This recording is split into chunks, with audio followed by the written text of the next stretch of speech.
Здравейте, добре дошли на стадион Локомотив. Изключително ми е приятно да ви приветствам в една нова поредица, която ще осъществим със съдействието на футболен клуб Локомотив София, на Мистер Бит и на Circle Media. Поредица, която кръстихме в сърцето на Локомотива. Ще има много интересни истории, които ще си разказваме през есенния полусезон.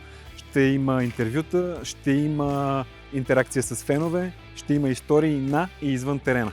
При всички положения обещаваме да е много интересно. Добре дошли в епизод 1 Локо София срещу Левски.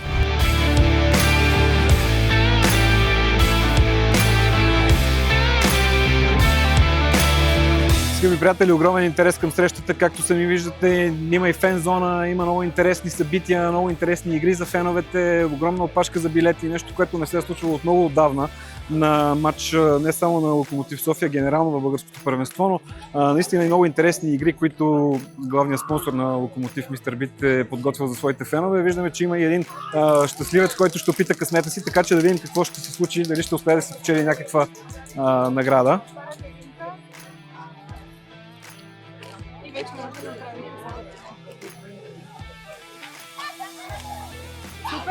Честито! Колегата си спечели тениска, да му е честито. Ето сега ще видим и новия мачов екип на Локомотив София за сезон 2026-2027. Честито, господина, имате късмет огромен, страхотна фанелка.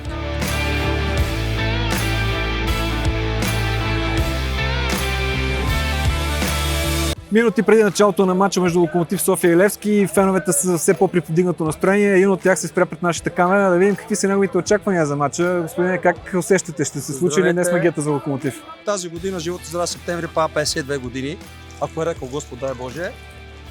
И винаги ходим на мач с надеждата, че най-сетне, най-накрая Локомотив ще е това, което искаме.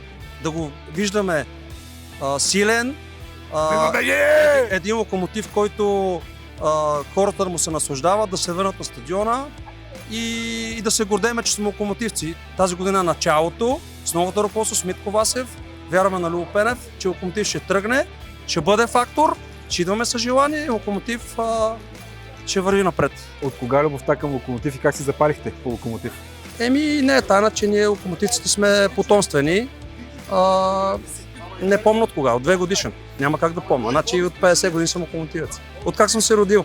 Поредицата се казва в сърцето на Локомотива. Кое е сърцето на този Локомотив София според теб? Ние, които го обичаме, ние сме сърцето.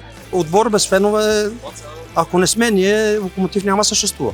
С Локо до гроб, това е. С Локомотив се родихме и с него ще умрем. По-малко от 30 минути до началото на матча, скъпи приятели, емоциите се покачват все повече и повече. Време е да се насочваме към местата си, да влезем на стадиона и да усетим наистина атмосферата от матча. Хайде!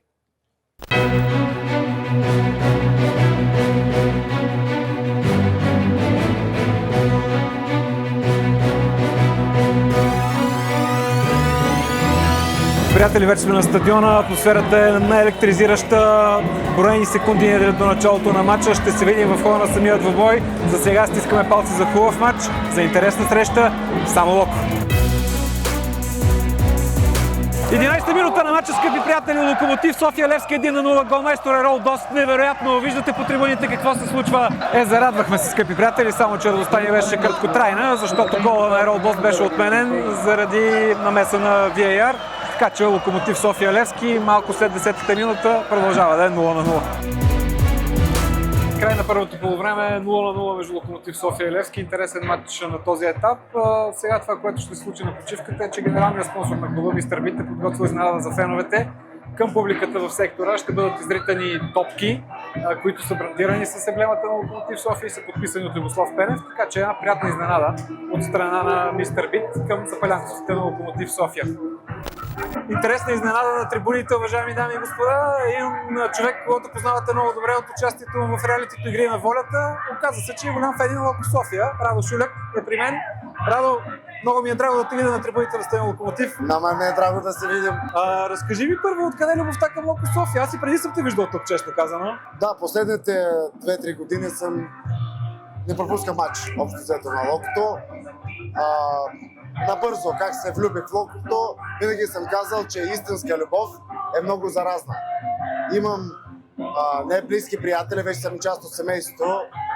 Ники и Пепи, те ме заразиха по тази истинска любов и наистина харесвам това, което се случва в Локото, харесвам визията, мисията на Локото и смятам, че се случат за напред все хубави неща, разбира се с подкрепата, защото винаги съм казал, няма значение с какво занимаваш, обединението прави сила. Много се надявам, че всички усилия, които се правят от страна на ръководството, да се оценят, феновете да подкрепят, футболисти да го видят и заедно да направим един добър резултат и да се порадваме на един хубав сезон. Нов сезон, наистина втори кръг само, Любо Пенев, нов треньор, така с големи надежди да се посрещнат от феновете. Ти с какви амбиции, с какви надежди си към Любо Пенев? Голямо име. Със сигурност господин Пенев ни донесе хъс, както за победи, така за някакви по-добри резултати. Със сигурност всички гледаме с надежда. В надежда гледаме с надежда. Нямаме вълце, тук искам да подчертая. Само. Да, защото треньор, водещ, да. Сега в момента е тук, така че то нека да не се обръщаме към него. Вярваме, че на добри хора, с добри усилия се случат добри неща. Пък, каквото стане. Финално искам да те питам нещо. Поредицата, която правим с ръководството на Локо София, с подкрепата на Мистер Бит и с Circle Media, се казва "В сърцето на локомотива". Кое е сърцето на този локомотив според теб? Сърцето на един човек е разделено на две, нали знаеш? Кръвта, която идва с кислород, кръвта, която е без. В Локото на три е разделено. Футболисти, фенове, ръководство. Смятам, че правят едно сърце. Трябва да се обединим да направим едно здраво сърце. И имаме над какво да работим. Имаме. И ще работим и сигурно си постигнем резултат. Чудесен финал и само Локо. От Дуранкулак до Марокко.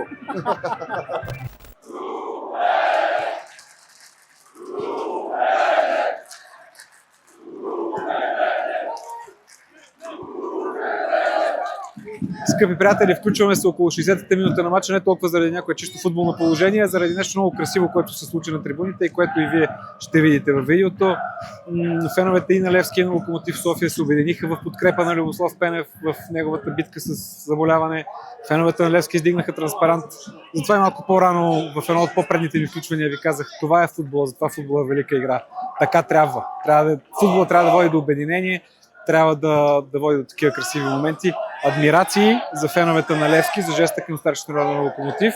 Адмирации, разбира се, и за феновете на Локо, които не спират да подкрепят своя наставник. Така трябва да бъде.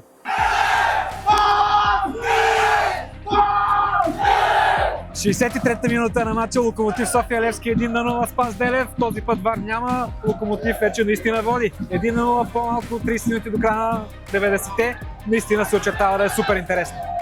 Една смяна. На мястото на номер 27 Давид Кусов в игра се появи номер 7 Рейналдо.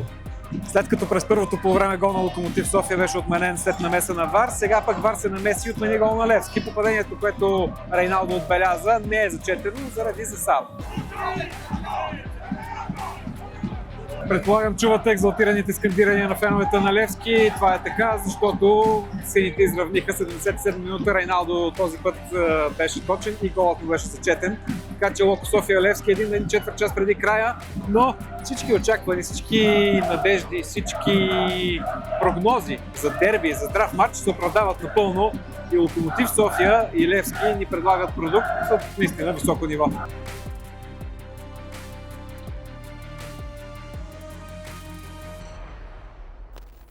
Както загубихме, така можеше и да спечелим. Първо искам да благодаря на всички фенове, на нашите фенове, на феновете на Левски за човешкото отношение, за тази подкрепа и уважение, което показаха към мен. Благодаря още веднъж. Още по-рано да отбележиме гол. Започнахме матча, т.е. и двете полувремена много добре. Защото ние се представихме добре през целия матч. Със сигурност имаме пропуски. Иначе като матч, като качество, аз съм много доволен. Поздравих и нашите момчета. Отличен матч, отлично поведение. И това трябва да бъде нашето представяне във всеки един матч. Това трябва да е като една база. И от тук да надграждаме. Отборите, които ръководят, искам да играят агресивно и нападателно.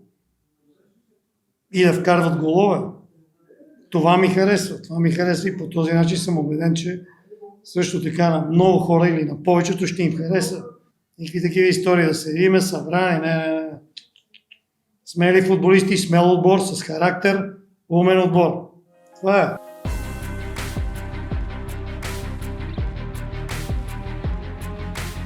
И така, скъпи приятели, край на матча между Локомотив София и Левски. Загуба за Локомотив с 1-2 след един много динамичен, много двостър матч, в който и двата отбора имаха своите шансове, имаха своите положения.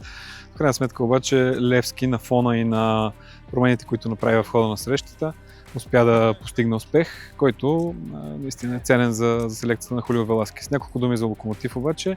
Отбора на Любо Пенев може да е доволен от това, което показа като игра, от това, което показа като характер, макар и резултатът да е негативен. В крайна сметка опитахме се в този първи епизод на поредицата в сърцето на Локомотива да ви покажем емоциите, реакциите, интересните гледни точки и отзиви от главните действащи лица, от феновете също така, хората, които са свързани с Локомотив, да се потопите и вие в атмосферата на дербито, доколкото е възможно. Така че благодаря ви, че гледахте в сърцето на Локомотива. Разделяме се с пожелание за много усмивки, много спокойствие и до нови срещи.